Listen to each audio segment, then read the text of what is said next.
Welcome to the Rainbow Gateway Oracle. Virgo, how's it going? What are you up to? Thanks for stopping by. This is a general reading. It won't resonate for everyone. There are some readings in the description box you can check out for sale. And you can get $100 off if you email me.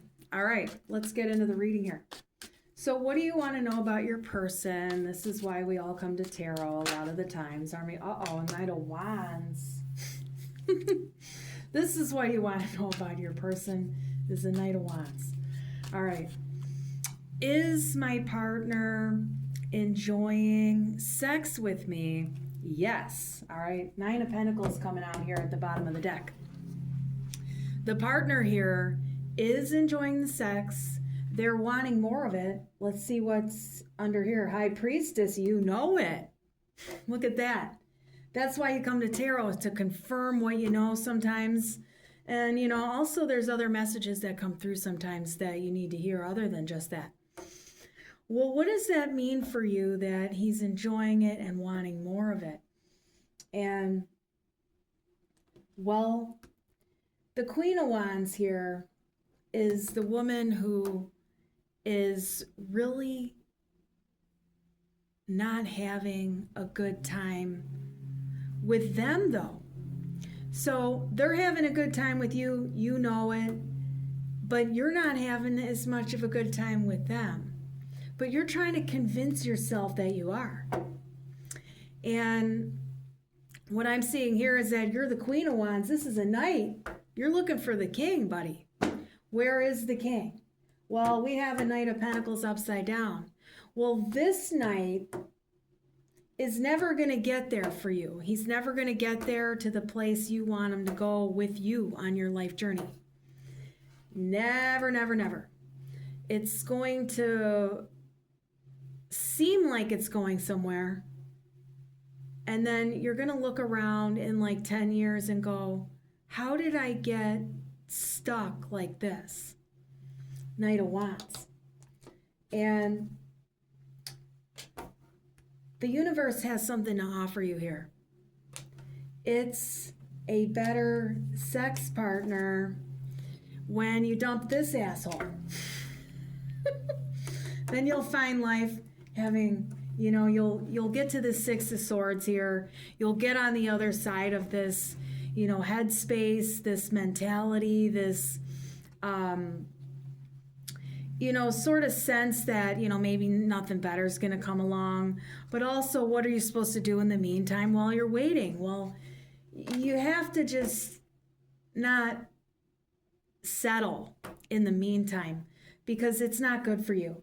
It doesn't make you look good. It doesn't make you feel upright, is what I'm getting. It doesn't, you know, you ever see that V8 commercial? You know, they sort of walk sideways because they haven't drank their, you know, vitamins and shit like that. That's how you feel with this guy. You know, he's making you impotent energetically and mentally and stuff like that. Like your inspiration level, your drive, your, you know, your intimacy level is just going like, you know, down, down, down. There's no working together. There's no collaboration. There's no, even when you have two side-by-side individuals who have their own lives, when you come together, you build something together. The thing is that what you would build together would be destructive, and it really wouldn't be anything. There's no foundation. There's no bricks. You know, go back to the Three Little Pigs. Now, I'm really learning, I'm 47, I'm really learning a lot about nursery rhymes and fairy tales and stuff like that. There's a reason they tell us these stories when we're kids and stuff. But, you know, we just think that's for like little kids and stuff. You know, don't build your relationships out of the straw. You know, you got to build bricks, because what happens in life is sinister energies and entities and, you know, just destructive forces come along and mow you down when you don't build properly. You get to learn the hard way. Don't do it. You're someone who appreciates the truth, and you need to hear it. And it's not always the best to hear it, because we want to hear something else. We want to hear that this is our, happily ever after. Everybody wants it. It's okay. But, when you stay with them, you self-abandon and you never feel like you fit fully all the way in, no matter how hard you try to get back in there. It seems warmer inside, but it's really not. And when you get back in there, you realize, oh, I'd rather be cold outside. There's a reason I'm cold outside. It's because it sucks on the inside, though. It's the appearances. You know what I'm saying? Your perception is that it's better with this person, but it's not. There's a process that you need to move through emotionally in order to evolve, change your mindset, change your subconscious beliefs about yourself. Look up self-limiting beliefs. I also think you might benefit from understanding Dr. Bruce Lipton's work and biology of belief. That's something for you to look up. Also check out Don Miguel Ruiz, The Voice of Knowledge. This will really help you to find a better partner and, get out of this Nine of Swords energy where you can't sleep, where you feel like shit, and maybe you're a little too hungover because you can never feel confident in yourself. You can never feel upright, upbeat, like you're winning, You always feel like no matter what you do, nobody gives you anything. And, there's a problem here with your faith. You have to have faith in the universe, which means sometimes you have to take a step into the unknown and you don't know where you're going and you don't like that. And so what you do is you stay put and you never make that journey. You need to make that journey. When you make that journey, even just taking the first step, the universe comes in and talks to you to say, hey, look, you did a good job. You made the right choice. And it'll come in and confirm that for you. But you have to make that step out of faith. You have to take that risk. It's not always easy to do. You have to really feel into it. Take that meditation class, take that yoga class, and, get quiet with yourself so all the good shit comes out. Journal it down, however you need to do it, because that's how to change your energy and, get it flowing again. And then, life brings you a better offer that's actually solid foundation ground, it's beyond potential. You're looking at potential. There's no potential here. It looks like there's potential. It'll never fruit though. It'll never fruit. Get something that'll fruit for you, even if you have to work at it in the same kind of ways. And how you do relationships, okay? Now, this individual is under here. The King of Swords is coming out for them. They would rather have you ghost them, dump them, and never talk to them again than to make them think that you would be a long-term potential for them. Because, when you fake it till you make it and all that, and you're not really wholeheartedly into it, and you're not really feeling what they're bringing to the table, you're keeping the door closed on them to meet the right person for them, because just because they're in the Knight of Wands energy and maybe not as mature and, as future focused as you are, they still have partners that fit for them for right now and should have those. Not every partner is, till death do us part. Some partners can feel like marriage and, it's a decade. But, sometimes it's only for 6 months, but those are your partners for right now. And that's okay to date that way and try people on and, don't commit. But you want more than what this person is offering and you'll never get it out of them. Stop lying to yourself, all right? Thank you for being here, and I hope that this message isn't too harsh for you. You're not doing anything wrong. It's part of your process. But then, all those feelings come up and we get triggered and stuff like that. I know it's hard to hear the truth about it, but when you allow yourself to have that truth, you get the things you deserve that are better. And the attachment stuff is really hard to work through.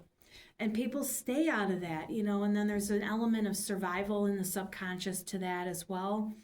And, there's a connection to mom and dad with this individual because of the emotional patterns. And you don't want to play those out with people anymore. You've already understood that about yourself and stuff like that. You don't need to play that out anymore. The universe is wanting you to see that you're done with that. You can move on from it. It's what you're used to and you're over it. You're moving to the next level, but if you stay here, you'll never get there. And that's the thing. You have to understand that you have to take the plunge to get there sometimes. And there's a lot of people who won't take that plunge. No matter how much that intuitive nudge is blasting them, they won't follow it no matter what because there's too much fear. It's okay to feel afraid, but, listen deeper and deeper and follow the signs and synchronicities. The universe will lead you every time, but it might take you in directions that you don't think are for you or the right way. But you have to understand the universe puts it all together. There are infinite potentials, infinite ways things can go. You just never know what's going to show up at your door the next day. Even though life might seem habitual, and you could say, how could that ever possibly happen? You don't know what the universe has the power to do until you witness it for yourself. But you have to listen to those intuitive nudges, because when you don't, you shut the universe down and you say, fuck you, I don't want your help, even though I'm begging for it secretly when nobody's listening, looking, and around. Okay? Listen up. It's time to take that intuitive action and stop making excuses. It's bad for you, you know it, and you can stay there as long as you want, and you don't have to put yourself down for it either. But you want to get out of that headspace. Stop putting yourself down. And that's your choice, and you have to learn how to accept it or not accept that choice. That's life. Thank you for coming here.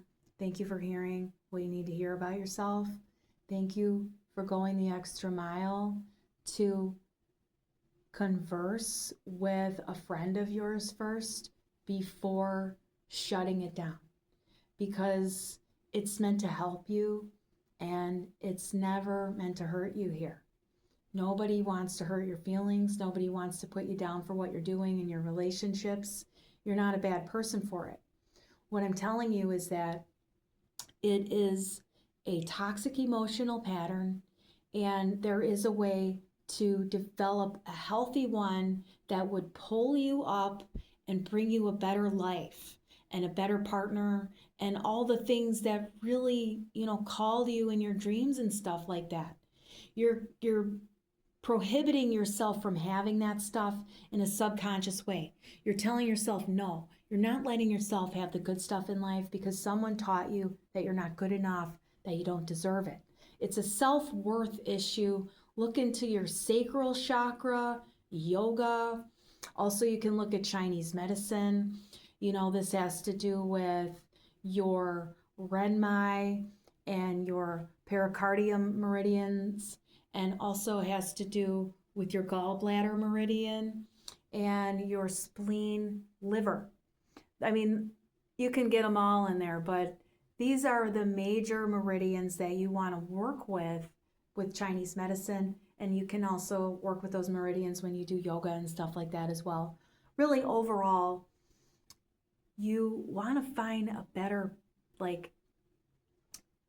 day-to-day routine for yourself that's not antagonistic to your regular energy and way of being. You can get an astrology reading, you can get a psychic reading with me even, if you want to talk more about your energetics, so you can build a life that fits for you instead of having to try to insert yourself into a life that never fits, never feels good, and is never, juicy and exciting. It's lackluster, it's depressing, it's dark, it's somber. You don't want a life like that. No one does. And you can have it better, but you have to change your mindset. And when you refuse to change your mindset, that's on you, because you have to do disciplined mental work in order to have a healthy, functional, emotional expression. And also, the right kind of positivity. And I'm not talking about being toxic positivity, because you have to go through the feelings. When you feel depressed, you have to feel depressed. But you have to understand, why is depression there? Depression is there because you're not seeing that you're living a lie. And you have to come to terms with that and go through a bit of an identity crisis in yourself, which doesn't always feel good. But it's through that process, which is a creative chaos, if you will, emotionally. It's like a storm coming through, but it comes in for a reason, to freshen the air, to water the grass, to bring in, a sense of renewal, and, a storm can change the whole face of a, area, and, rearrange everything, when it comes to nature itself. And you need that rearranging in life, energetically, mentally, emotionally at times, in order to uh, elevate yourself and do something else in life, to be something different than you were previous, so you can have a new experience in life, so you don't have to just have a humdrum, you know, brown reality that's, just kind of like gray and boring and lackluster once again.